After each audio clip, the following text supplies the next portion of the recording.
Well, good evening, everybody. Welcome into the P Coffee Brown Show. Of course, I am your hostess with the mostest, P Coffee Brown, and we've got some amazing guys in the building on tonight. We're going to be talking about an interesting topic: legacy and leadership. So we're excited to have these amazing men in the building tonight as we talk about this discussion. And I'm excited to have one of my lifelong friends, like literally, we grew up together. Joe Talbert is in the building. He and I grew up back in Detroit, Michigan. So, a long time ago when we were tiny humans in the 70s and Yeah. 80s. And What's then going we have on? John. Yes, then we got John Thompson in the building out of the Chicago area. Super excited to have him on, international best-selling author. And we've got Jason Thibodeau in the building, who has exaggerated about who he is, actor, content creator, and awesome guy. Oh my God, I'm just playing. He is all those things. No, for real, for real. So as you guys are coming in, go ahead and share. Gentlemen, as you guys are here, you can actually share to your page so that your communities can get involved in the conversation as well. So while you guys are doing that, let me tell you a little bit about the show. What we're doing, we have actually pulled out from the hot seat. We had the hot seat for 6 years running. Super excited about the shift to go into the P Coffee Brown Show, where we talk about love, light, legacy, and leadership. We want to bring more awareness to our communities and add value in more than just the traditional relationship space, which is what the hot seat was designed and based around, was totally about relationships between men and women and children. So we wanted to broaden our horizons and expand to our own show. So we're excited about that. And again, thank you guys for being in the building with us on tonight. So we're going to start with our newest member, which is Joseph Talbert Jr. So Joe, tell us a little bit about yourself and what you do and how you add value to the community. I guess I'll start. I'm the oldest of 10 kids from Detroit. And I guess growing up, I didn't realize that it would make me a little bit more responsible, a little bit more mature. And so I went to the Navy. I got out of the Navy and started learning about money and wanted a lot of it. And so I started in business and just some amazing mentors. And I felt like it was my calling, if you will, a ministry or whatever, to teach people what I knew. I didn't want to be in church just talking to people. I wanted to actually be changing lives, putting money in people's houses, hiring people. And so since then, I have a trucking company. I run an investment company, and really just showing people how to make money and really change their lives, their mindset, all that stuff. I teach people, work on you more than you work on anything else. And if you do that, everything around you rises. And so I feel like, and I'll stop after this, uh, you know, it says that Jesus came that I might have life and more abundantly. And so my philosophy is my first priority is to enjoy myself. That's my number one priority. Enjoying my children, enjoying my work, enjoying my money, enjoying my mom, enjoying my friends. If I'm not enjoying stuff, I don't do it. And so I build my life in a way to enjoy it, and I show people how to do the same. I love it. I love it. John Thompson is in the building. Welcome back, sir. We haven't seen you since the release of your latest project. So welcome on in. Good to have you back with us, sir. Yeah, thank you for having me back. I thought I was forgot about for a little while there, so it's pretty good to. No, nobody forgot about. How can we forget about you? You're John Thompson. I mean, Okay. really? So welcome back, sir. Tell us a little bit about who you are and what it is that you do to add value to the community. Well, the first thing I do that adds value to the community is that I am a husband of one wife for 26 and a half years. I've raised five sons. I'm a grandfather Wow. of four now. We just had a new grandbaby. My two oldest sons who are married have blessed us with four grandchildren between the two of them so far. We just had one on Isaiah Wesley, who's got my middle name, on February the 10th. So we're excited about that. I'm a pastor as well. They're in the city of Aurora, Illinois. We do a lot of good work in the community, from bike giveaways to feeding the the people that are in need, to helping people with financial literacy training, to working with the educational system there in Aurora in the mayor's office to make sure that the marginalized and the disenfranchised are represented as well. So we do a lot of good things in the community on top of just the pastoring of the church. Awesome. I love that. I absolutely love that. Jason Thibodeau, what's good? Man, what's up? How are y'all? Tell us a little bit about yourself. Well, as you can see in the title, no, I'm just messing. But actor, mentor, dad, just try to be an all-around hard worker. Used to mentor high school boys. Actually, I'm really starting to miss it more and more now. So I might be getting back into doing that more through the church, local church here in Houston. And just working on projects. I actually just had a project come out on Tubi today, the Bayou City Murders. Go check it out. Wow, congratulations. Yeah, check out that police chief. And that holster is real and so are those guns that I have on me. But yeah, just community outreach, man. You always got to give back. So I'm here, baby. That's what we're doing. I love it. I love it. And I love what you talked about with the community. We're definitely keeping Pastor Joel and Lady Victoria in our thoughts and prayers during this unfortunate time of the incident at our church. Just devastating blow to the entire city of Houston. I can't even begin to explain it. So just keep them covered in your prayers. This is something that is really, really a terrible thing to have happen, at a local ministry. And it's crazy. So we're just keeping that young boy in prayer, that child in prayer. I forgot what gender. I'm sorry. I think it was a little boy, but I can't remember for sure. But we're keeping that child in our thoughts and prayers. I believe it was a little boy. Yes, and he's fighting for his life right now. So we're keeping him in our thoughts and prayers. And even the family of the lady that came in, we're keeping her family covered in prayer as well, because listen, she lost her life she lost her life as a result of what happened. And so that's still a loss for somebody's family. So we're keeping her family covered in our prayers and thoughts as well, for sure. So let's get right into it. Let's get right into it. Real quick, Koffe, just before you get started. Bayou City Murders is what you said, Tips? Yeah, Bayou City Murders on Tubi. Okay, good deal. I was just making sure I put it in the list here. It's on Peacock as well. I believe so, yes. Yeah, That's what's up. And Amazon Prime. Yeah, most of the movies I'm in, they're either on Peacock as well or Amazon Prime. So yeah, it's about 8 of them that's out now. That's what's up. Congratulations on that. That's what's up. Y'all finished? y'all done? Y'all done? I love it. I love it here. No, but on a serious note, let's get this conversation popping. So seriously, we're talking about legacy and leadership and how important it is for a guy to position himself to be able to lead, not even just to lead a family or to lead in business, but to lead himself.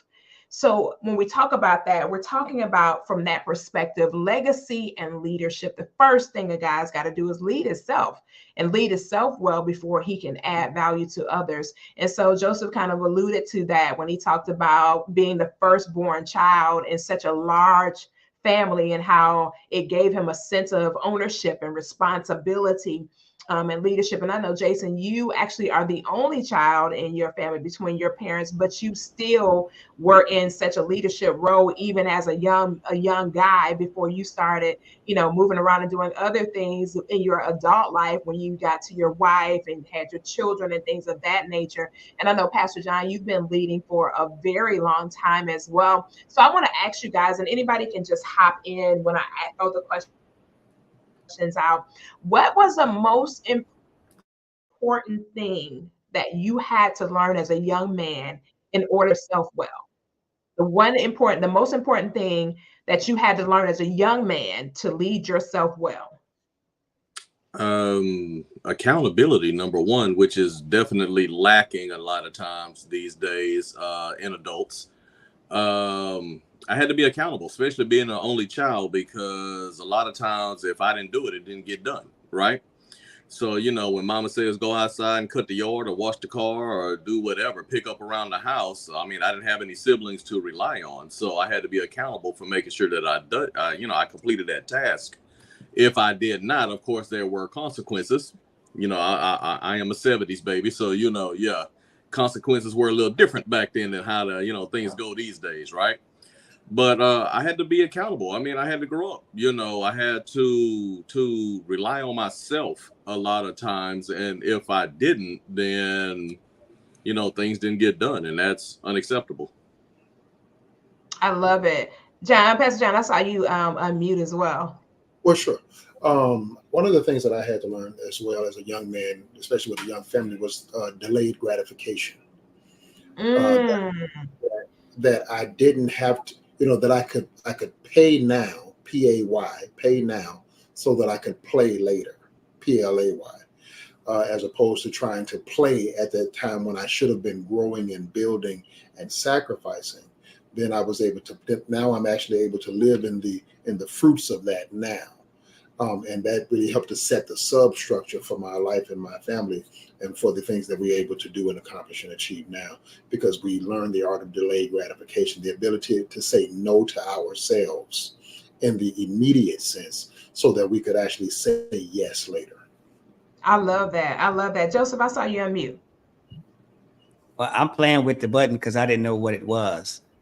Till I heard you say something about unmute. This is his first time on the show, y'all, so he getting used to these. But I love it. I love it. But for me, self-control. People don't have self-control a lot of times. So I had to learn self-control and just control yourself. Every time I got in trouble, it was somebody else's fault. It was somebody else to blame, and just realizing that I control me.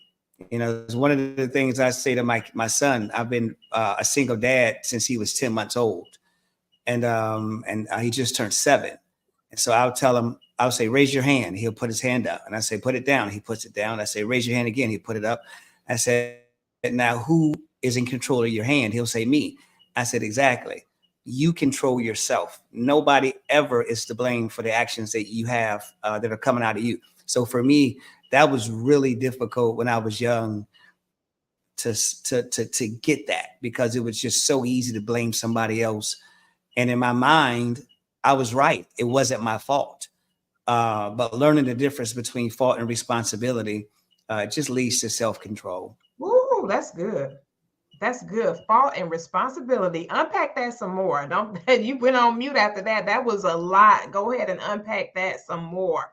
Fault and responsibility. Yes, that was good. Responsibility. Somebody Earl Nightingale said it way back in the day. I don't know if you guys know who Earl Nightingale is. Of course we do. He said, okay, for sure. Able to respond, response able. And so I remember one time there was a big puddle of milk in the kitchen by the refrigerator. There's 10 kids in my house. And so I went and I made my cereal. And my dad came in the kitchen and he said, hey, did you make that mess? Like, how could you get your cereal, make that mess and leave that mess on the floor? I said, I didn't do that. I didn't make that mess. He said, so that means you stepped over a big puddle of milk to get to the refrigerator, make your cereal and go sit down. He said, I know it wasn't your fault that it's there, but you couldn't be responsible for cleaning it up or accept responsibility. Or in a very simple way, are you able to respond to it in a productive way, even though it's not your fault? And if the answer is yes, you can control yourself. I love it. I love it. Pastor John, I wanted to go back to you when you talked about that delayed gratification. Mm-hmm. As a man, how important is it for a young guy, say a young guy just starting out, he's in his early 20s, he's just getting out of college, got his first place, and just kind of tapping into life. How important is it for him to make sure that he has his building blocks in place before he gets out there and starts to enjoy the fruits of his labor, if you will? How important is that? Sure. And let's be clear, there are levels to enjoyment of the fruits of your labor, right? You don't have to, I mean, don't get me, you don't have to withhold all happiness, but you don't necessarily get to enjoy everything to the fullest either. So Christ says it this way. Can I use a little bit of scripture? Is that okay? Yeah, you can. You mean you are a pastor. All right, well, just a little bit. we kind of expect a little something of the Bible. Just a little bit, man. Christ gives a parable, though. He gives a parable of a man who builds his house on sand versus a man who builds his house on a rock, right? And the Bible says when the storms came, the house that was built on the sand fell apart, but the one that was built on the rock was able to withstand the storms of life. Well, it takes time to build that foundation, which is what the rock represents, that your house is in fact going to stand on. As a matter of fact, if you're building a house today, they're going to spend more time on the foundation of the house than they will on the upper levels of the house upon which you will live. Because if the foundation is no good, the house isn't going to last. Well, the same thing is true of how you build your life. In the early days of your life, you need to be focused on the foundation. Get your financial literacy in place. Get your insurances in place. Get your disciplines in place. Get your accountability structures in place. Get all of these things in place so that then when you begin to build the upper levels of your house, it'll be able to stand because it's on a sure foundation. I love that. I love that. And Jason, I saw you spark up, Jason Thibodeau, when you heard that. Go ahead and chime on in on that when you heard about that house built on the sand versus on a solid rock foundation. No, that's actually very powerful and is very true, because if you don't solidify a solid foundation, anything that you build after that is sure to perish, right? At some point. And I really like what Brother John said, is because really and truly, without that foundation, without that delayed gratification, and taking that time to really build that foundation, once you start building, you're going to find yourself having to build over and over and over again, because that foundation is not sturdy. If you don't learn the lessons that you're supposed to learn, if you're not willing to open up and learn lessons and take teachings from other people who have been where you want to be. That's the important part. You should never trade places with any, don't take advice from somebody you don't want to trade places with. And one of the things that one of my mentors, and Koffe, you know who I'm talking about when I make this reference, one of the things he used to always say is, I can look at your 5 closest friends and I can tell pretty much everything I need to know about you, right?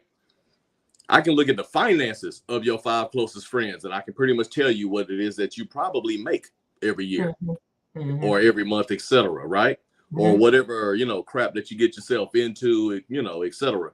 So I agree with what Brother John says, that, you really, really, really have to take the time to build that foundation.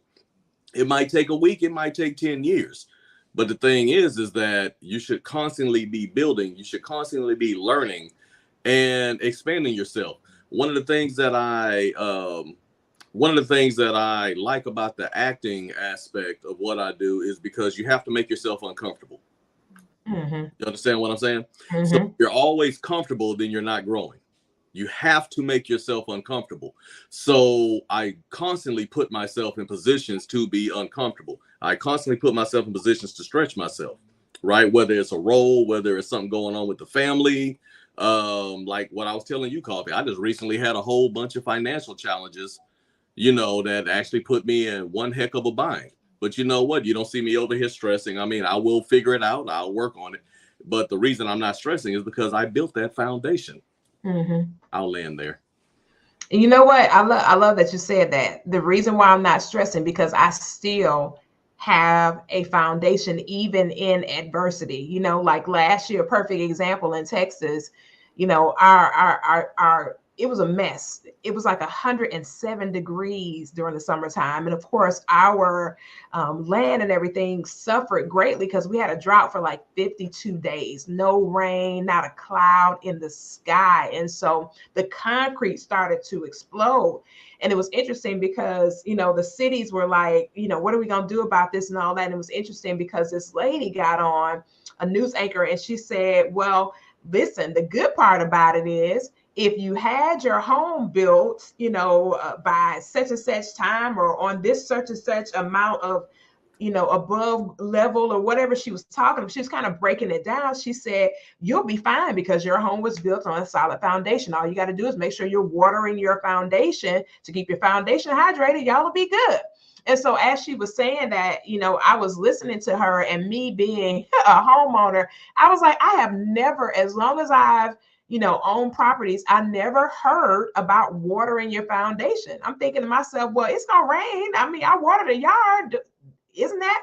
And it was funny because I started, taking classes, especially having been active in the insurance industry, started taking all these classes about a house and what really happens with a house over time and what really happens with the roof over time, and just different things about a home that, even if it is built on a solid foundation, you got to maintain that thing. You can't just let it go because it was built on a solid foundation. You have to maintain it. And I like what Pastor John was mentioning about you still can enjoy without putting yourself in a situation where you can't handle whatever your responsibility is. So you got to have a harmonious balance when it comes to that. And so just thinking about a home, it's so many things to consider when you think about a home. Like, I got to do this, I got to do that, I got to do what, I got to do what, I got to pay for who, and it's a lot to consider and a learning experience.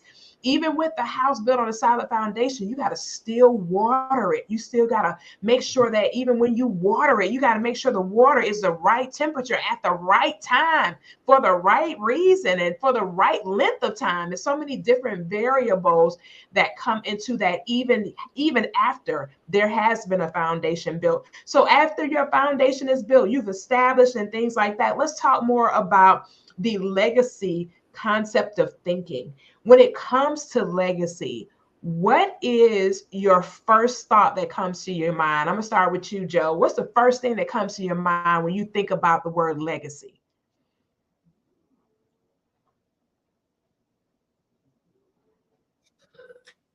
The first thing is intentionality.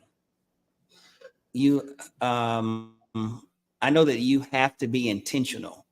A lot of people are not intentional about legacy at all. Whatever the kids and grandkids and great grandkids create, it just so happened to be that way. I already I have 4 boys, and I daydream about the day that they're sitting at my feet with their wives and their children and their grandchildren. Like, I see it in my mind. I think about it all the time, and the way I deal with them is with that in mind. I take Joshua, that's my baby boy, everywhere I go. He sees me speak. He knows about businesses. He's inside of all of the semi trucks that I buy. He knows about the employees. When I go do seminars or preach at a church, I make sure I find the time to put him on stage with me and let him just say hello or something to get him out of his comfort zone. I'm consciously thinking that I have to create something that goes beyond me in these guys. And so I'm very intentional about putting it in them, letting them see me do it. And even the money, a good man leaves an inheritance for his children's children. Some people debate it, but my understanding for that verse is my children's children are my grandchildren. My mom and dad was supposed to leave an inheritance for my children because that's their children's children. And so I feel like God is a genius. If money can sit for over 2 generations, it's gonna have very, very awesome implications for that second generation. And so I tell my boys all the time, I say, guys, if I don't make the money I'm trying to make now and the name and the stuff in your time frame, it's okay. I'm doing this for your kids. I said, the truth of the matter is my mom was supposed to do this for you. My dad was supposed to do this for you. So I'm working overtime right now. But I'm already teaching them, and they're young. And I asked them all the way. I said, are you thinking about your grandkids? They don't even have girlfriends, but I'm already like in their minds, baby, you got to do something, leave something. You got to be thinking in this way. So for me, that first word is be intentional. And so many people are not, it's like shooting craps. They roll the dice, they throw them out and say, "Oh, look what we got." Versus ever since he's been 10 months old, I've been working on his communication. Ever since he's been growing up, I've been working on his idea for money. I told him the other day, we're going to go get your bank account and get you a debit card. I used to give him my debit card and let him walk up to the counter and say, "Can I get a cookie?" And I said, "Mate, make sure you get the receipt.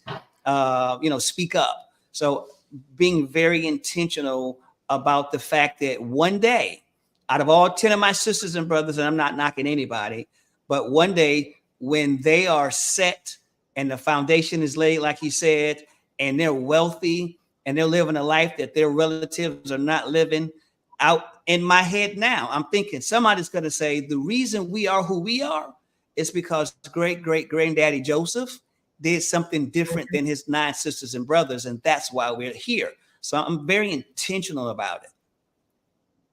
I love it. I love it. Intentional. So, Jason, what do you think about the first word that comes to your mind when you think about the word legacy? Information. And the reason being is because while Brother Joe was over there talking, all I could think about was how information used to be spread.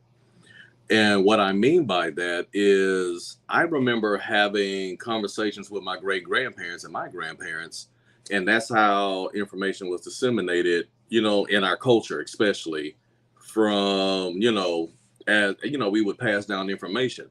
Now we have a lot of stuff that's in books. Remember, back in the day, not everybody could read, so basically everything was word of mouth.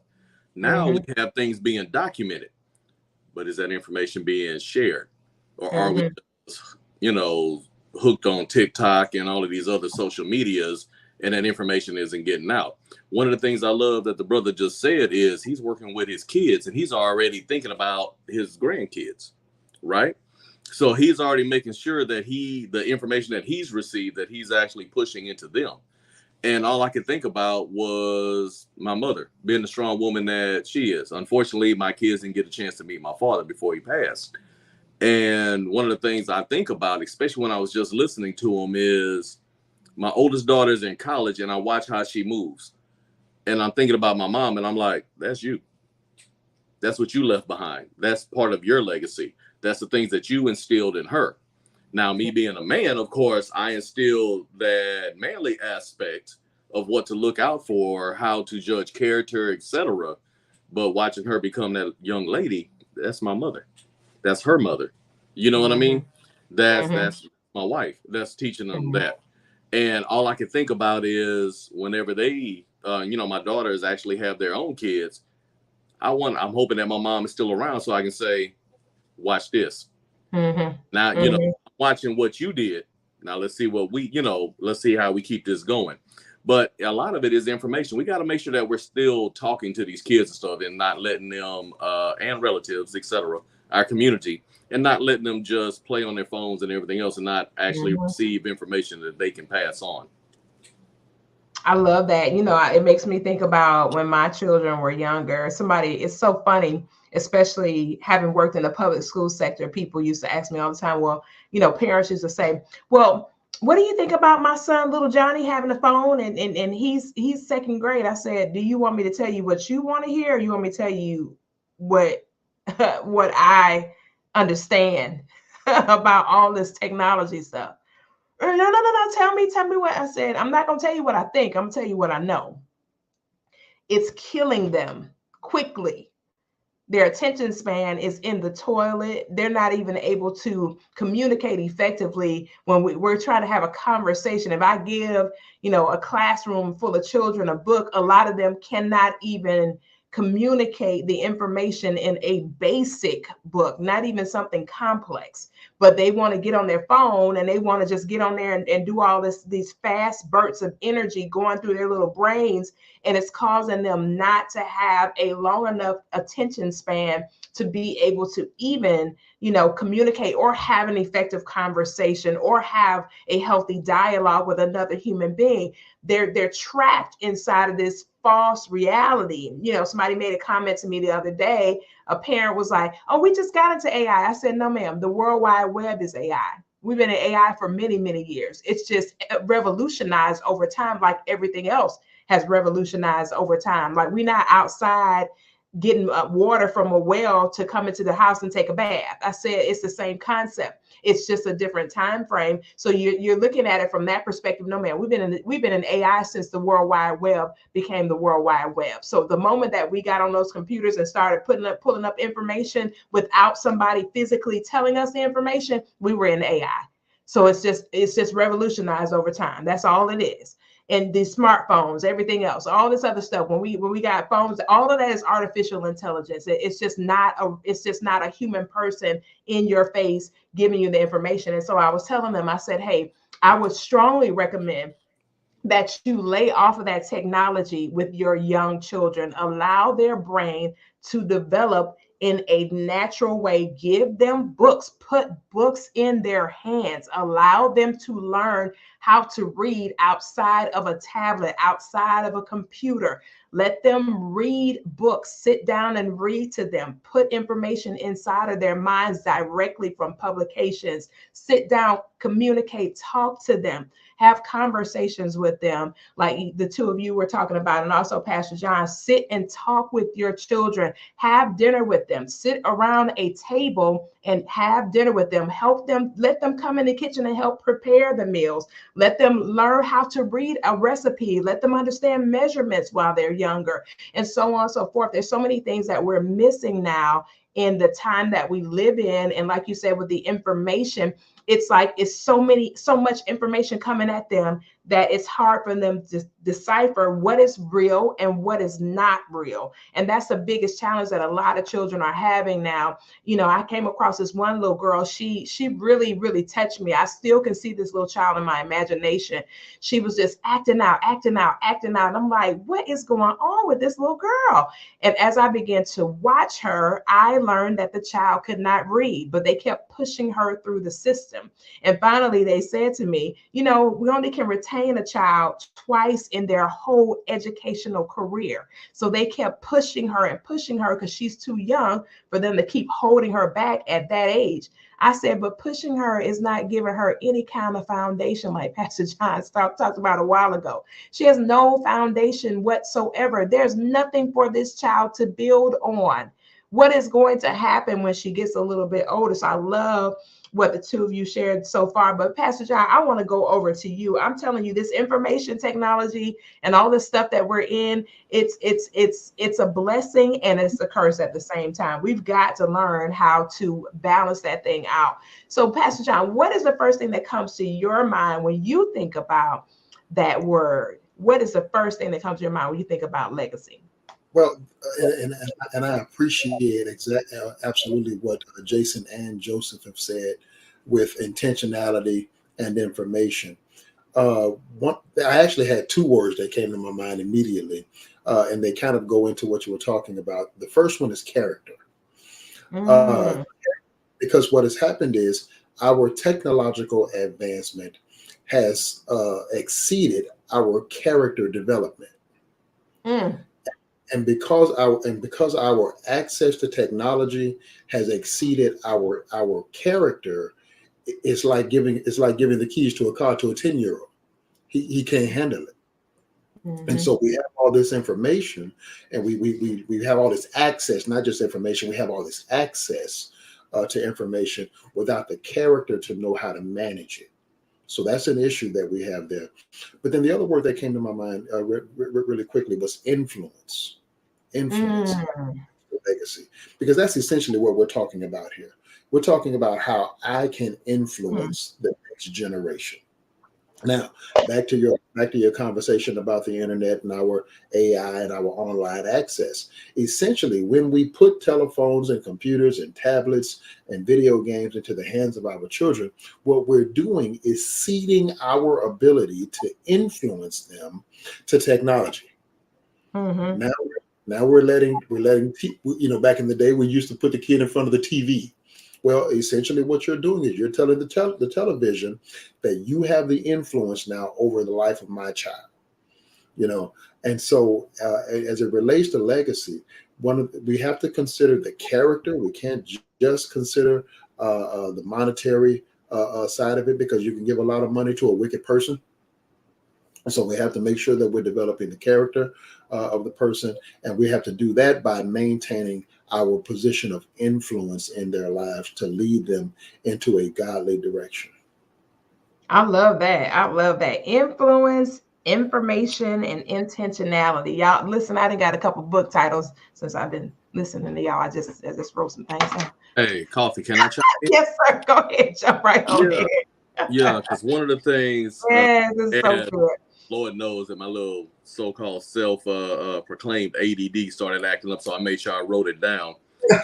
The things that I wrote down is not as a people, but as people, we have to stop allowing ourselves to just solely be entertained, going along with what John is talking about, especially with kids, but even as adults, we have allowed ourselves to become a culture of people who want to be entertained, right? So we're not necessarily learning and using our imagination as we used to. We even find ourselves as adults. We come home, we're tired, we go plop down in front of the TV, turn on our best shows, put our kids in front of, let them have the phone, the tablet, or a TV or whatnot, and we're allowing ourselves to be entertained.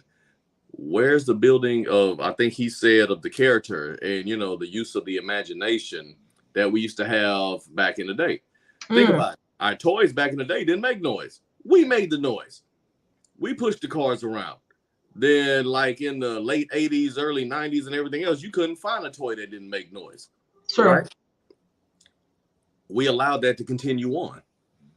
And we keep allowing that to continue on. So if you want to build legacy, then we need to communicate. We need to, like John was saying, we need to make sure we're building that character. We need to make sure that we are actually teaching our kids, as Joe was saying. And, we need to stop allowing the powers that be to create these cultures where we're not growing like we should. And what I mean by that is, if you really think about it, think about how much information we have at our fingertips now compared to 5-10 years ago. So now we have all this information, and to the elites and to the people who don't want us to have this information, that's dangerous. So how do you move the people in the way that you want to move them now? That's the reason why you have apps like TikTok and stuff. I love TikTok. You can actually get some really good information off of there. But one of the things I also notice is that most people that get on TikTok, they just want to be funny. They just want to entertain. They want to get some type of clout. They want to, get whatever little piece of information out there. But as the other two gentlemen said, this is short spurts. These are short spurts of things. So not only are you getting some information and some redirection at times, but it's also training you to not have any form of attention span. One of the things I would tell my daughters when they had school projects is, you know what, you can find a lot of stuff on Google. You know where you can also find a lot of stuff? In those encyclopedias I have in that bookshelf right there in the other room. I was like, think about it. If all of your friends are getting their information from Google, would it not behoove you to open up an encyclopedia, actually research and read some things? And one of the reasons why I was pushing them towards encyclopedias, because that's already written down. That's text, right?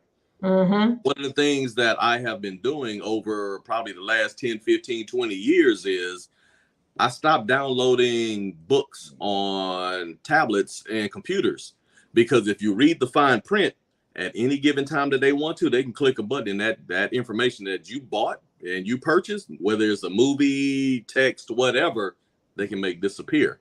But once it's actually printed and you have it on your bookshelf, there's nothing they can really do about that. That is actually a printed document, and all they can do is in the next edition change the information, but you still have that information. Now, you know what? It's funny you said that. I'm gonna lean into to Pastor John. There's a book that Napoleon Hill did called The Laws of Success in 16 Lessons Complete.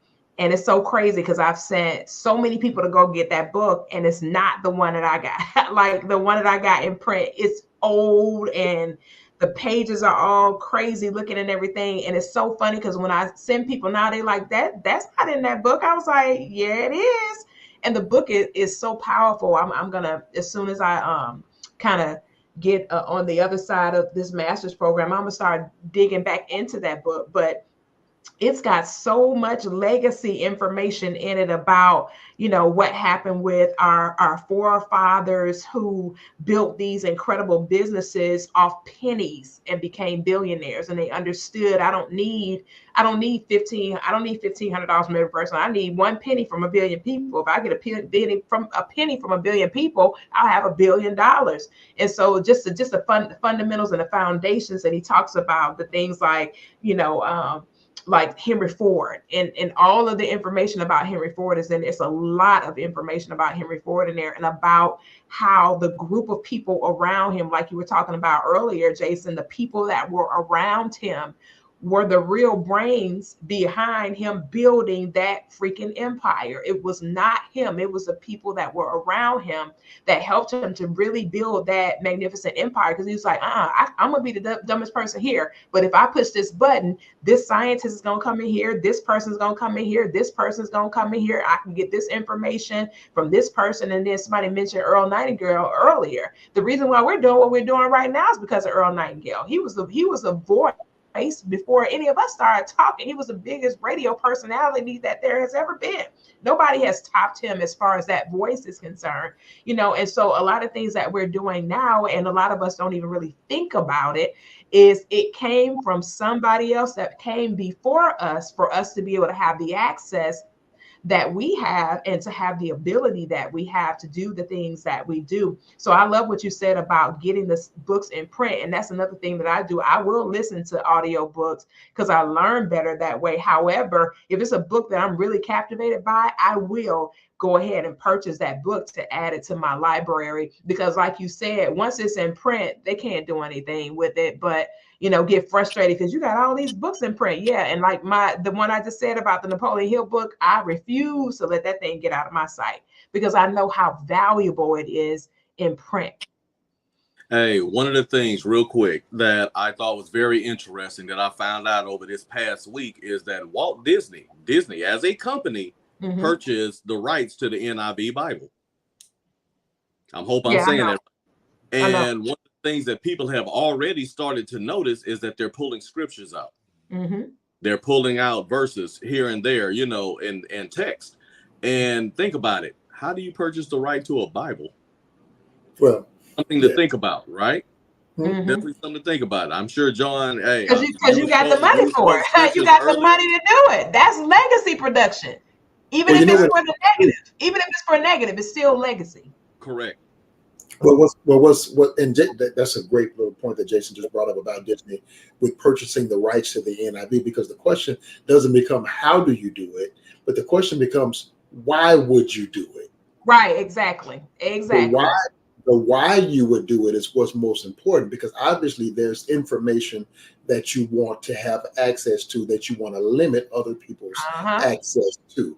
That's why you want to be able. But Jason said something else when he was talking as well that triggered something in my head that was so awesome as it relates to how we deal with and teach our children. You know, many of us came from poor backgrounds. You know, we were poor and all of these kinds of things. And one of the things that we purposed to do once we came of age and got a couple of nickels in our pockets was that we were going to make sure that we gave our children the things that we didn't have access to. Oh boy! And that's a noble venture. However, what we didn't do was while we were giving them the things we didn't have access to, we neglected to give them the things that we do have access to. Right.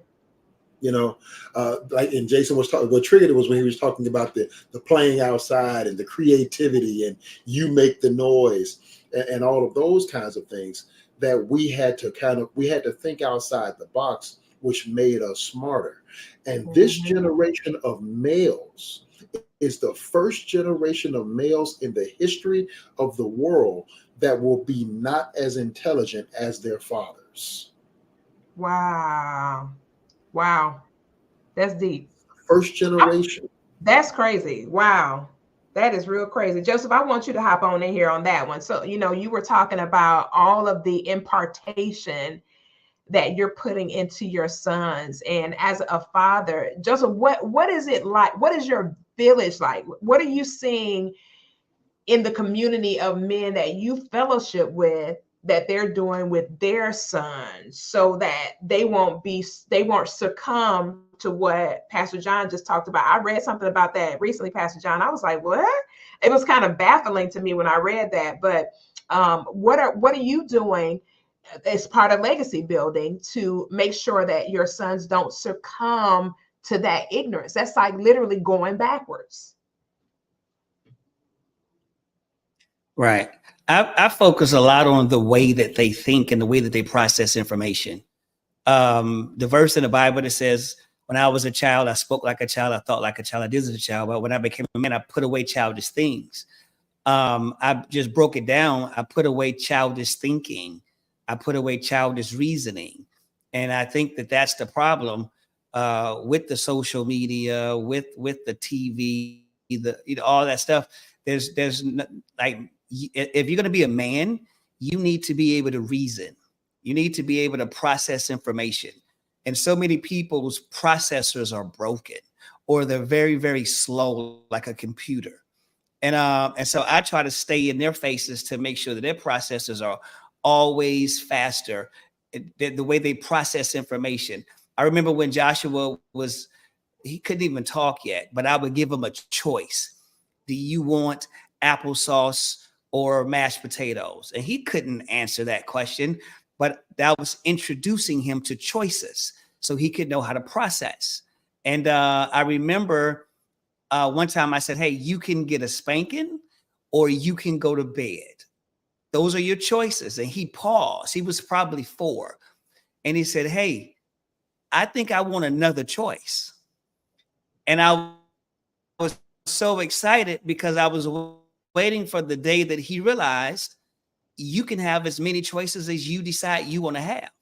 But that's the way we think. That's processing information, reasoning, subtext, context. And so I've been talking to him like that for a very long time. And people always thought I was crazy, but I talk to all my boys the same way. Do you want, Daddy, I don't want my food. I said, okay, you can throw it away. And he would throw it in the garbage. And then we all get ice cream. And I would say, no, you can't have any ice cream, baby. You didn't eat all your food. And he would say, what? I said, we got ice cream because we ate our food. You didn't get ice cream because you didn't eat your food.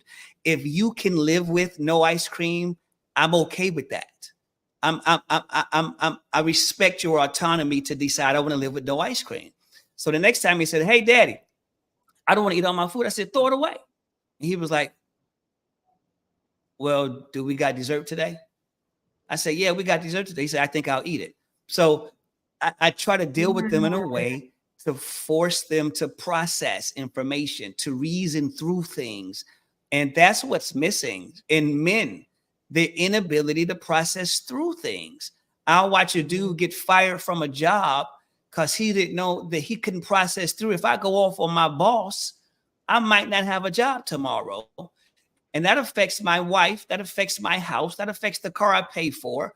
And there's no reasoning, there's no processing the information in the right way. It's funny to me.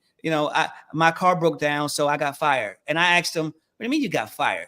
How long you been at your job? I've been at my job 7 years. So in 7 years, you haven't met anybody that you could give gas money to come and scoop you up? Like, where's your ability to overcome issues and process information and become a creative problem solver? And so that's what I'm looking at, is so many men without that ability, especially younger dudes that just look at their life and it's just like, oh, this must just how it is. And they don't have any wherewithal to say, you can do this. I was talking to my son the other day. He was thinking about, and it's so funny. My oldest son, he went to college. He graduated from UCF with a degree in computer science. My second oldest son didn't want to go to college. He had business mindset and stuff. So he calls me one day and said, I'm thinking about going to college. I said, why? He said, because everybody's saying I should probably go. And so maybe I'll just do that first. I said, son, first of all, you hate school. I said, second of all, you had a nice plan to go out there and conquer the world, and now you're shrinking back because of what other people are saying to you. And again, as a man, being able to make decisions, process it out, reason it out, and keep it moving no matter what people are saying, contrary to what you're trying to do. And I mean, he's only 19, so I'm still building that in him. And so my oldest son, I would never tell him, don't go to college. He's built for it. It was his plan since he was 10 years old. It's all he's thought about, dreamed about, and talked about. But him, all he's ever thought about, dreamed about, talk about was all the stuff he was going to do in the business and this, that, and the other, you know. And I said, buddy, don't do that. Don't you go to school. Stick to the vision God gave you. Stand firm on it and exercise it. And I said, you're young. Maybe it is a mistake, but it's a mistake that you'll make, and God will be faithful over your life because you're following the vision he gave you. And so again, the ability that men can have to say, this is what God has put in my heart to do. This is the plan that he gave me. I'm processing it. It's not willy-nilly. I'm not running across the street without looking both ways. It's thought out. It's planned out, and I'm going to do it. And I think that's what's missing in so many men's lives now, is the ability to just have good reasoning. You can't talk to your wife like that, bro, and your marriage thrive. Like, that didn't come to your mind. You can't be messing with women and like where's your ability to say, this is probably what I should not be doing? But you know, Pastor was saying, I think we live in a world too with all of this technology stuff and all of this online, is this idea of your truth. I get so sick of people talking about their truth. I'm like, what about the truth? Because if it's my truth, I can frame my truth any kind of way I need it to look, to do what I want to do and not make good decisions. But the truth is, brother, you can't talk to your wife like that and grow something. You can't neglect your kids and think you're just going to throw money at it and have a great relationship. But that's not my truth. But it's the truth. Give it 15, 20 years and watch how you're not in a good relationship with this kid. So anyways, it's that, man. I look for men who are good with their children. I'm a collector of excellent things, is how I see it. And if I see a dude at the park, I have a lot of cool friends right now because they were at the park talking to their kids on their knee, down at their level. I love to see a man kneel down to look his baby girl in the eye. I love to see a man kneel down to look his 4-year-old in the eye and talk to him. So when I see that stuff, I say, hey, man, I noticed the way you were talking to your son or your daughter. I think it's really cool. I'm always trying to become a better dad. Can I get your number? Maybe we can connect. And so I keep myself surrounded by men who are incredible fathers, great communicators, good connectors with their kids. And it keeps me going. So like you said, you know, if you look at me and some of the men I'm around and see how we deal with our children, you can look at our successes and the 5 people I hang out with. It's the same. Like I don't play around with the men, especially that I get with. I can't be around no whack dudes. I can't be around no soft dudes. I have men around me that keep me very, very accountable to a lot of things. And again, it's just the processing, and men are weak, unfortunately, a lot of times now. And it's like, bro, stand firm on the vision God gave you. Process through this stuff.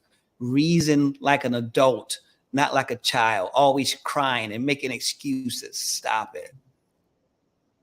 I love it. I love it. Jason, we're going to go to you and we're going to be out of here in a couple of minutes. We're almost at the top of the hour. This has been amazing. I love what you guys have shared thus far. Absolutely incredible. Go ahead, Jason. Nah, I was just going to say that listening to you two, it actually made me think about when I was raising my daughters.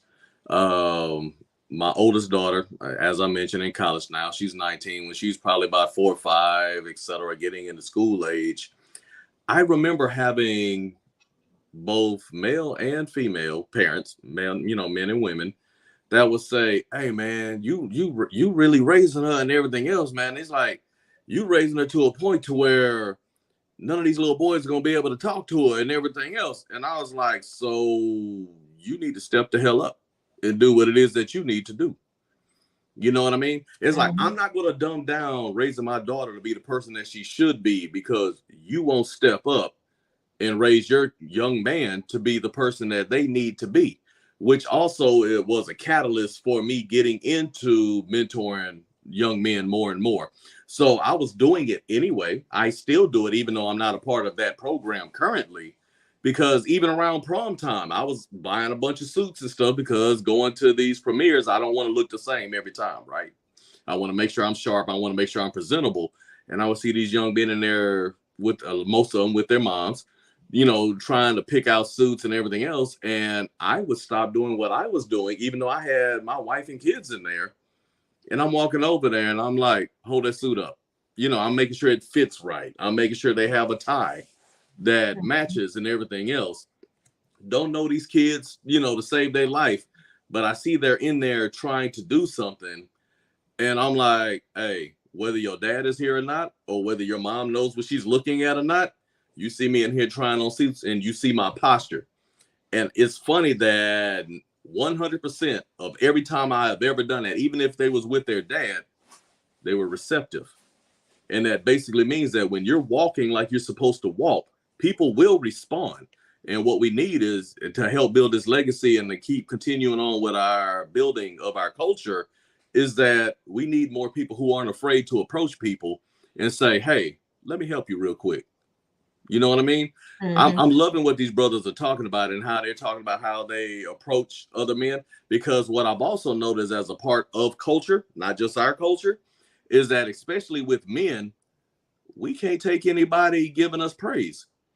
We have a really hard time these days allowing somebody to edify us. Hey, like this brother said, he walked up to someone in the park because he realized how this man was talking to his kid. I love seeing that. And I also love to let them know, hey, dude, I see you. But it's amazing how at times a lot of these guys will get offended and be like, what you trying to say, brother? Hey, man, I ain't trying to hit on you. All I'm saying is I was over there. I noticed what you just did, and I'm praising you. Good job, brother. And I'll walk off. But I've noticed so many people these days cannot take edification from someone else, even when they're doing the right thing. We got to work on that. Wow. Wow. I love it. I love it. We are already at the top of the hour. This is amazing. So excited to have these guys in the building on tonight. We've got to get them back, guys. We've got to get them back on the show again for another round of this conversation, possibly in a few weeks. But guys, thank you so much for being a part of the show tonight. We're talking about legacy and leadership. If you missed the segment, you will definitely be able to catch the replay and hear what these amazing men had to say about legacy and leadership. Jason Thibodeau, John Thompson, and Joseph Talbert, thank you so much for being a part of the show tonight. At the end of the segment, they're going to put their contact information inside of the chat on Facebook for you guys to be able to connect with them directly and follow them on their platform and see what it is that they are doing and what they are up to and how they are continuously adding value to lives all over the globe. So tune in, tap in with us on the next edition of the P. Coffee Brown Show. We're so excited to have had you here in the audience. Grace and peace. And we'll see you guys again on our next edition of the show. Good night, everybody.